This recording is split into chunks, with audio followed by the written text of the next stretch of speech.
আপনার কথা একটু বন্ধ রাখি। আলহামদুলিল্লাহ, আমার ভাই প্রশ্ন করেছে আবার চিকিৎসা খাতের ব্যাপারে।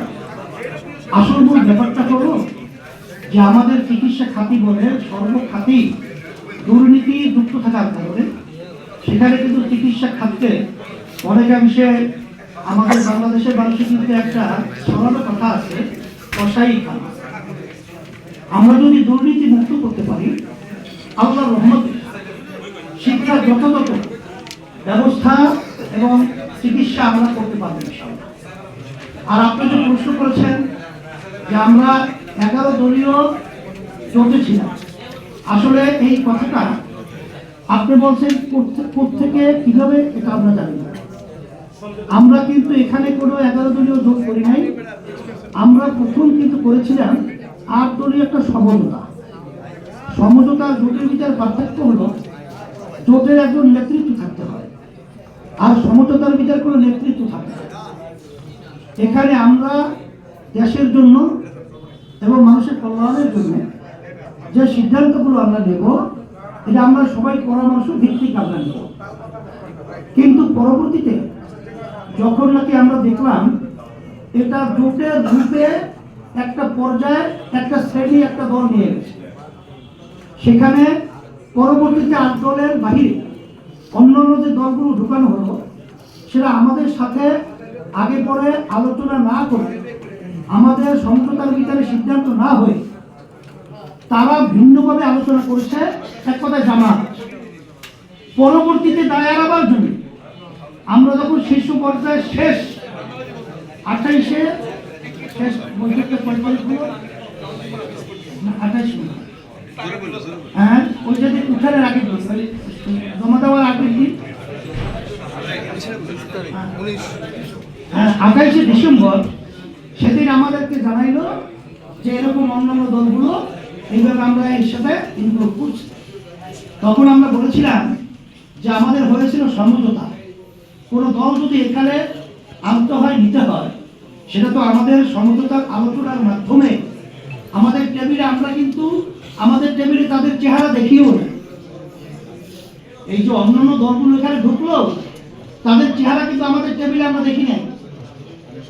এটা শুধু তারা মুখোমুখি হয়েছে, চেহারা দেখছে 1 to 1, অর্থাৎ জামাত এবং ওই ঘটক এনসিপি, এলডিপি, এরপরে আবার এখন এবি, এরা তারা ভিন্ন ভিন্ন আলোচনা 1 to 1 আলোচনা করছে, আমাদের সমঝোতায় এই আলোচনায় নিয়ে আসে।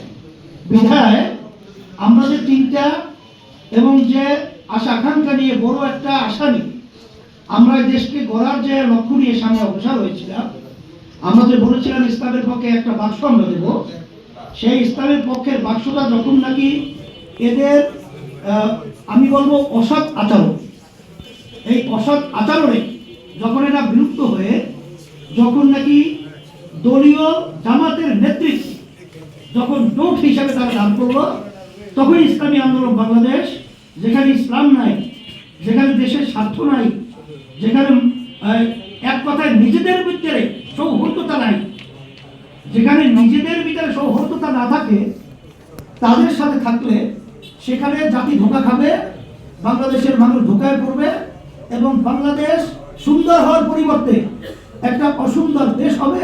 এরপর আমরা দেখেছি তারা কি চায়।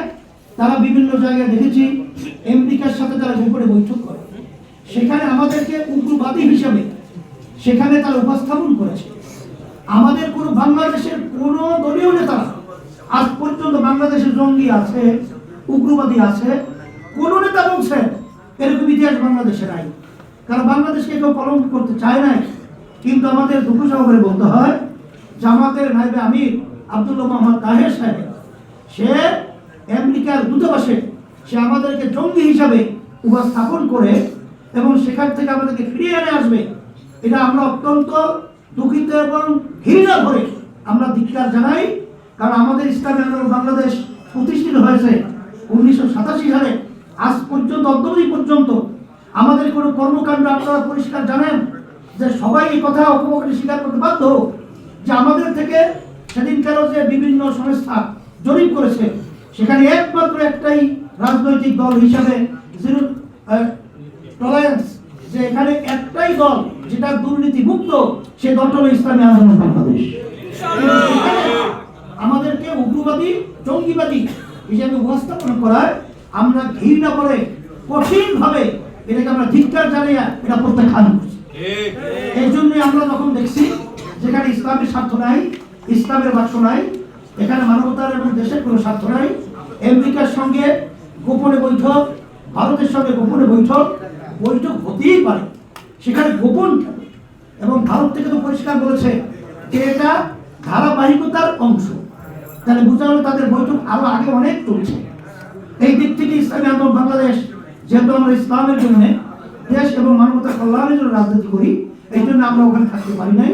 আমরা এককভাবে আমরা হাত পাকা প্রতীক নিয়ে ইসলামী আন্দোলন এখন 258 আসনে আমরা নির্বাচন করছি। আলহামদুলিল্লাহ।